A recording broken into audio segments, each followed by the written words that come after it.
Eliza, Eliza, do not say, grief is making you blind and deaf. Eliza, you're not aware of my suffering, and you do not know what a deep sea my suffering will become. You saw she was placid and beautiful when she relaxed in peace.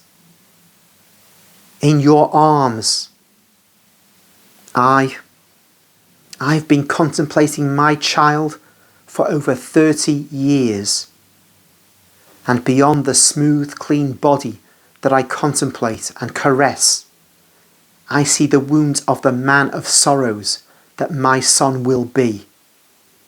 You, who say that I do not know what it is to see a son go to his death twice, and to die once, and remain thus in peace.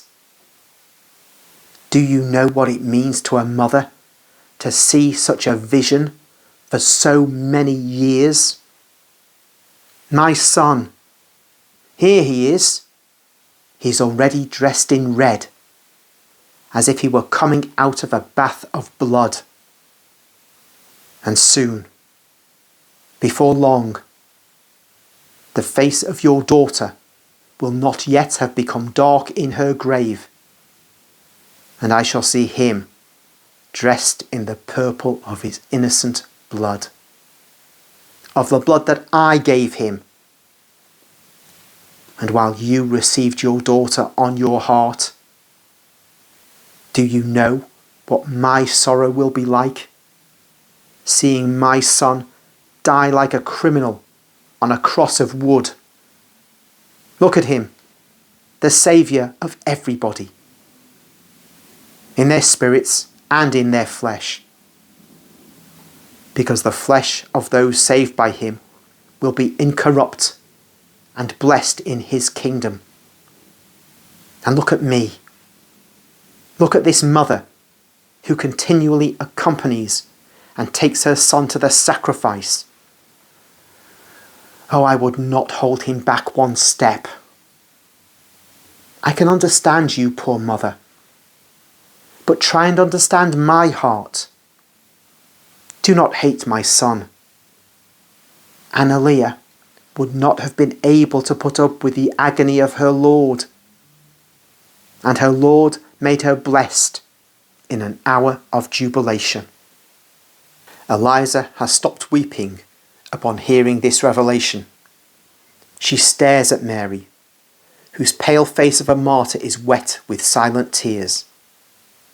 She looks at Jesus, who is looking at her pitifully, and she kneels at Jesus' feet, moaning. But she is dead. She is dead, Lord, like a lily, a broken lily. The poets say that you take delight in lilies.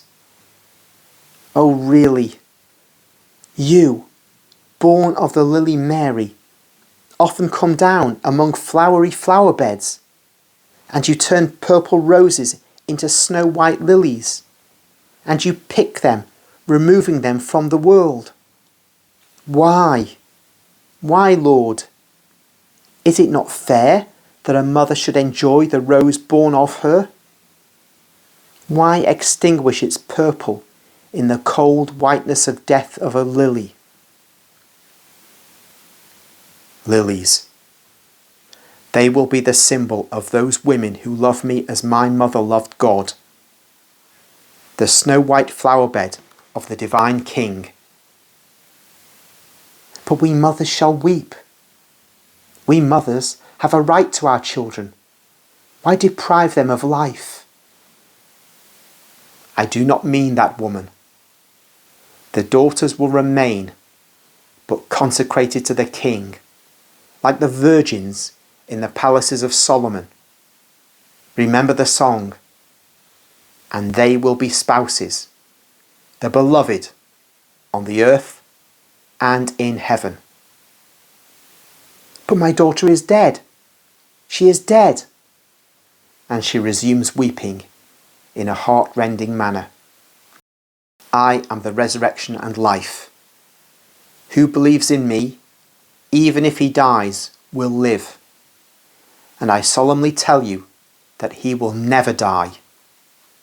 Your daughter is living. She will live forever because she believed in life. My death will be complete life for her.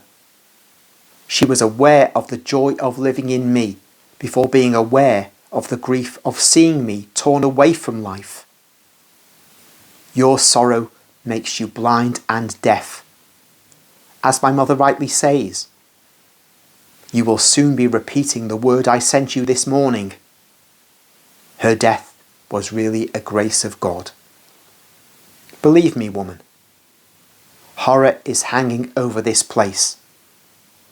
And the day will come when mothers who have been struck like you will say, "Praised be God who spared our children these days." And the mothers who have not been struck will cry to heaven, "Why, O God, did you not kill our children before this hour?" Believe me, woman. Believe my words. Do not raise between Analea and yourself the real barrier that separates people, that of the difference of faith. See, I could have refrained from coming. You know how much I'm hated. Do not let the triumph of 1 hour deceive you. Every corner may conceal a trap for me, and I have come alone, at night, to console you and speak these words to you. I pity the sorrow of a mother, but I have come to say these words to you for the peace of your soul. Peace be with you. Peace. Give it to me, Lord. I cannot. In my grief, I cannot set my mind at rest.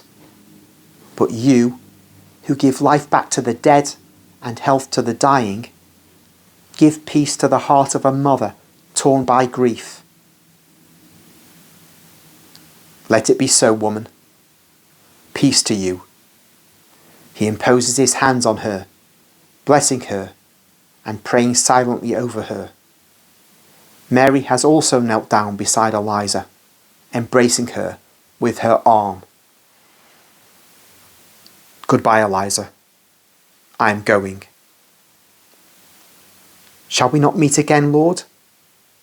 I shall not leave my house for many days, and you will be going away after the Passover festivities. You are still part of my daughter somehow, because Analea lived in you and for you. She weeps, more calmly, but how much she weeps. Jesus looks at her. He caresses her grey-haired head, and he says to her, "You will see me again." When? In 8 nights' time, as from tonight. And will you comfort me again? Will you bless me to give me strength? My heart will bless you with all the fullness of my love for those who love me. Come, mother. Son, if you will allow me, I should like to remain a little longer with this mother. Sorrow is a billow that comes back again after he who gives peace has gone away. I will come back at the first hour. I'm not afraid to come by myself. You know that. And you know that I would pass through a whole enemy army to console a brother of mine in God. As you wish, I'm going. God be with you. Just a brief pause, just to pick up on what I said previously, when Mary and Jesus had arrived at Eliza's house. How Mary has a special quality that Jesus, as the incarnate man, will not have, which is that of the feminine ability to console, in this case. And here we have Jesus, who was ready to take Mary away, to go back to Lazarus' house on Mount Zion. Mary says to Jesus, "No, I want to stay with her longer." And Jesus accepts this. But Mary perceives something which Jesus had not perceived. We have to get used to this. Jesus operates through his incarnate nature. As God, he knows everything, but he's operating through his incarnate manhood. And that necessitates limitations. And so, again, it reinforces our position as Catholics. The Blessed Virgin Mary is not merely incidental or kind of marginal to God's plan. She's absolutely important. She is, we can call her our consoler, in a special feminine way. She is the one who does not carry the rod of justice. Only Jesus carries that, or because only the Trinity carries that. Mary is purely our helper, not going to be the judge of us. She's there to bring us to the peace of Christ. And this is what she's doing with Eliza in a special way that Jesus cannot do.